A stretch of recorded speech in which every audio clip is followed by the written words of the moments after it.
For those of you who may not know me, my name is Kevin Young. I have a privilege of being both a pastor at Christ Table as well as a fellow co-host podcaster with Jack Theology.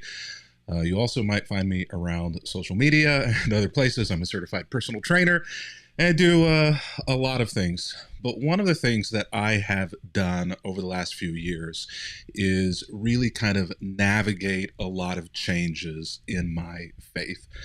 You know, for those of you who don't know my entire story, I grew up extremely fundamentalist within the Independent Fundamental Baptist Church movement, IFB. It was the type of church movement where women had to wear long hair, had to wear skirts, men, hair had to be very short. Women oftentimes didn't wear makeup. I didn't see a movie until I was in high school. We weren't allowed to go to movie theaters. We couldn't dance. We couldn't play cards. It was King James Version only, extremely legalistic. Now, God, through a very interesting journey, kind of rescued me from some of that legalism. But I remained conservative well into my late 30s and even in my early 40s. And as a pastor of a church, began to ask a lot of tough questions. As I began to see a lot of things happening in the culture and the community around me, I began to question whether or not the things that I had been taught growing up and in seminary resonated deeply with what I found in the Bible. And the more that I found in the Bible, the more questions that I began to answer or began to ask about my faith. And I had what is classically defined now as a deconstruction of my faith, which is a pretty scary word.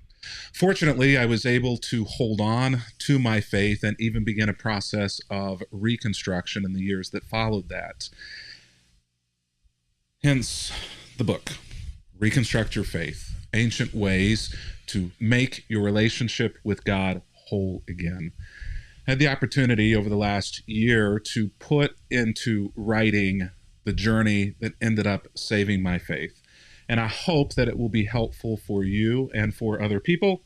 In fact, I have a hard copy here inside of this that was just sent to me by the publisher a couple of days ago. And so I just kind of wanted to show it to you so that you can kind of get an idea of what this book looks like. Here it is, Reconstruct Your Faith, Ancient Ways to Make Your Relationship with God Whole Again. Now, one of the things that I did as a part of writing this book is tell my story. But I began by saying in this book that there are a few elephants in the room whenever I tell my story. First of all, the word deconstruction itself is kind of an elephant in the room. And whenever you have an elephant in the room, you can ignore it. You can try to silence it. You can try to avoid the elephant in the room. But honestly, the best thing that you can do with an elephant in the room is simply just face it and try to understand it. A lot of people are deconstructing their faith. A lot of people are asking questions about what the Bible says and whether or not that matches up to what they've been taught. So I know that while the word deconstruction can be scary to a lot of people, it is a necessary journey for us to face the questions that people are asking about their faith, about church, and about the Bible, and see if we can understand it. The second elephant in the room is reconstruction. A lot of people aren't ready to reconstruct their faith, or they don't trust pastors or the church to help them reconstruct their faith, because there has been, for many of us in the journey, trauma. For many of us, there's been abuse. There can be a lack of trust in the institutions and in the people who constructed our faith to begin with. So we're not sure that we want to reconstruct our faith, many of us, and we're not even sure that we trust anyone to help us reconstruct the faith, and we're not even sure where we would go if we were to begin to try to put the pieces back together. That's an elephant in the room that we need to face. Third elephant in the room is me writing this book. I'm not certain that the world needs another book written by somebody who looks like me with my past. But the truth of the matter is that I am writing this book to a very specific audience. people who have been like me on the journey. I had somebody ask me the other day, I'm not sure whether or not I should read this book because I'm not sure that my theology or my thinking lines up with you.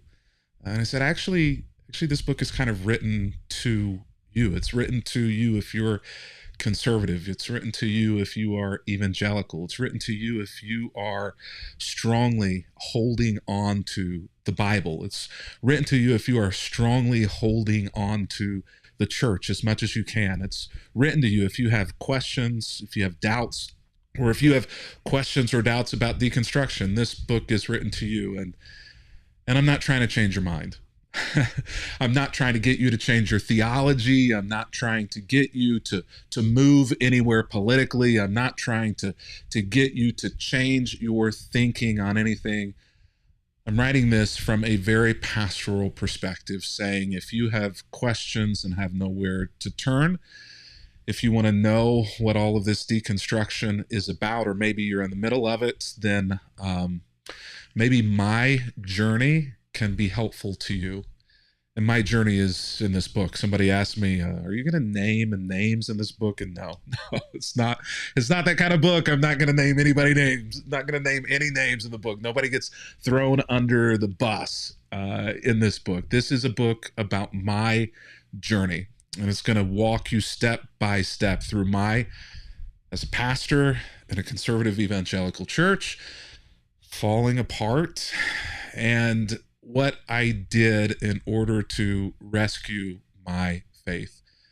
And I think it will be helpful to you as well. In fact, the first half of the book is about my journey, a very kind of vulnerable, gut-wrenching story about how I fell apart. I was talking to my therapist about it, and I said that I had a breakdown. And she said, did you find yourself in bed crying, not able to get out of bed, unable to function? And I said, well, pretty close. She said, well, maybe on the bubble as to whether or not it was a nervous breakdown, but it was a falling apart. It was a breakdown.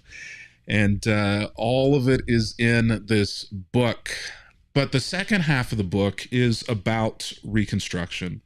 The second half of the book helps you walk through all of the things that I walked through that saved my faith. And the fascinating thing about this is that this was not things that I came up with on my own.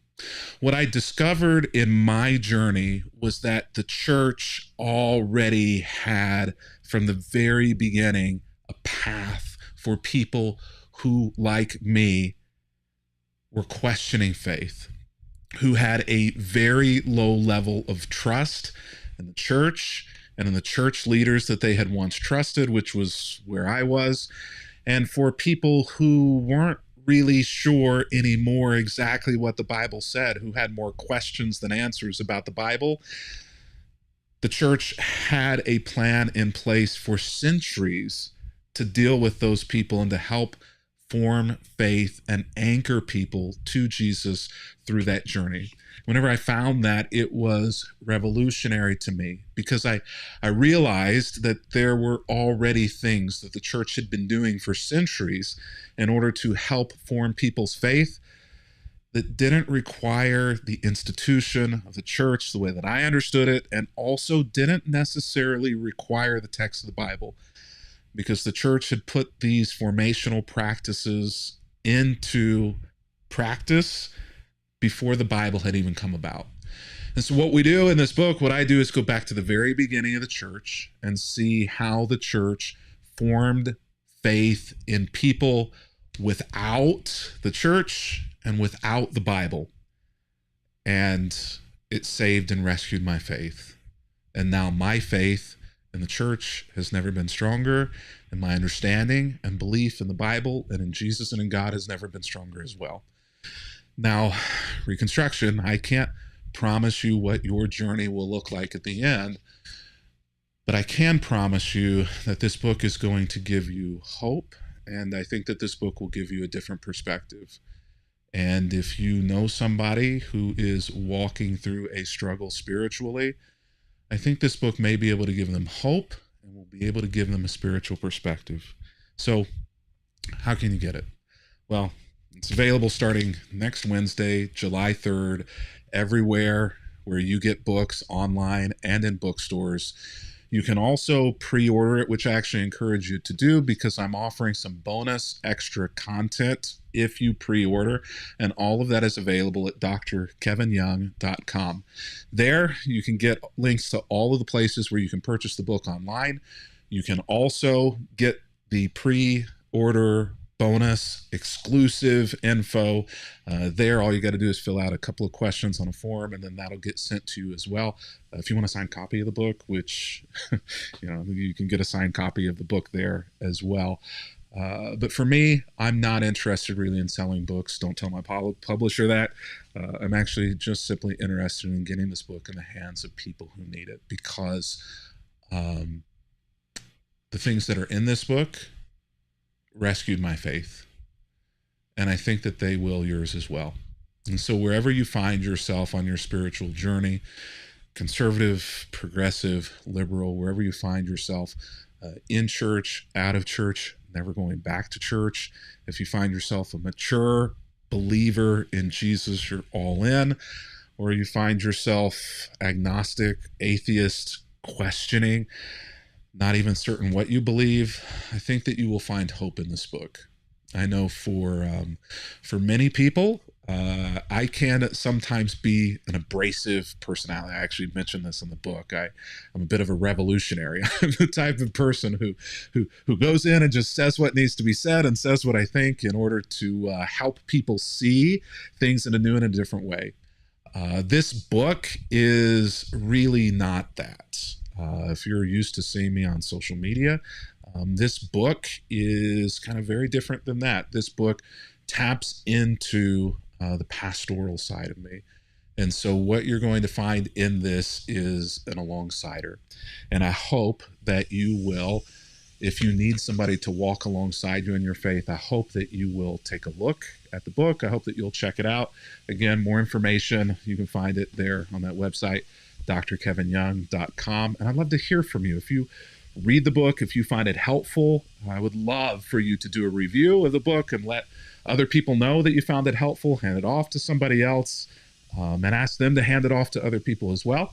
And if you'd like to feed back to me, right down at the very bottom of that webpage, drkevinyoung.com, there is a contact form, and I'd love to hear from you and how the book is helpful for you, or even if you have constructive feedback for the book, I would love to hear that as well.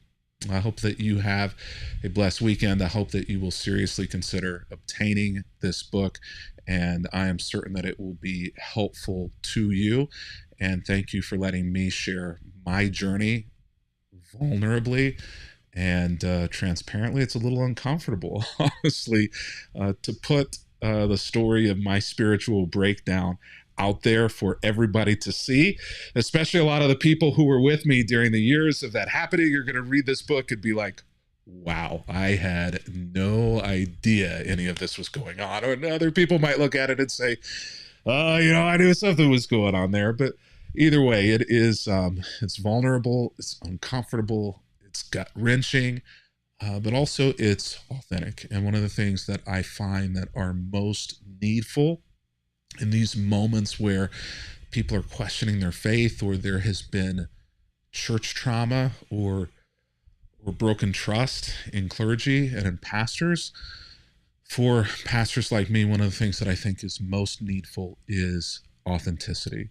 And so I said to my publisher, I said, if I can't tell this story in a way that is vulnerable and authentic and honest, and that doesn't make me look perfect along the journey, then I don't want to tell the story. Because for me, authenticity and honesty is the most important thing. And I think that this comes through in the book. It is transparently and authentically me, difficulties, problems, questions, doubts, frustrations, anger, and all of those emotions wrapped up into one. drkevinyoung.com. Reconstruct Your Faith. Ancient ways to make your relationship with God whole again. Get the book. Thanks.